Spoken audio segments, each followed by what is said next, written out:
The medieval Glastonbury Canal was built in about the middle of the 10th century to link the River Brue at Northover with Glastonbury Abbey, a distance of about 1.75 kilometres. Its initial purpose is believed to be the transport of building stone for the abbey, but later it was used for delivering produce, including grain, wine and fish, from the abbey's outlying properties. It remained in use until at least the 14th century, but possibly as late as the mid-16th century. English heritage assess the canal remains based on a provisional interpretation, as a site of national importance. Construction. Modern archaeological excavations have shown that this was a true canal, 5 meters wide and 1 meter deep, with a flat bottom and sloping sides. The place where it met the River Brue, then flowing about 80 meters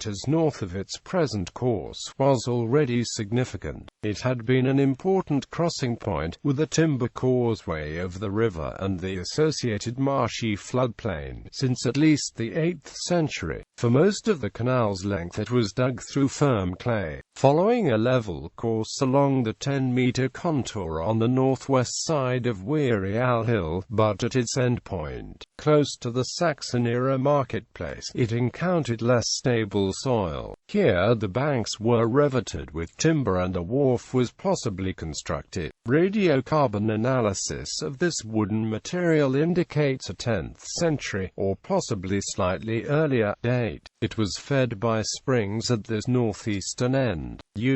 At this period Dunstan, the abbot, was engaged in reconstructing Glastonbury Abbey, and the canal was needed to import the stone and other building materials. Dunstan had suffered a temporary period of exile in Ghent and may have brought back knowledge of canals from there to direct the construction of this new waterway. Much of the stone came from the abbey's own quarries at Dolting, allowing access by way of the River Sheppey at Piltin. For the 11th century onwards, Glastonbury Abbey became the centre of a large waterborne transport network as further canalizations and new channels were made in the region, including the diversion of the Brue to afford access to the important estate at Mere and an easier route to the Bristol Channel. In the 13th century, the abbey's head boatman is recorded as using the waterways to take the abbot in an 8-oared boat on visits to the abbey's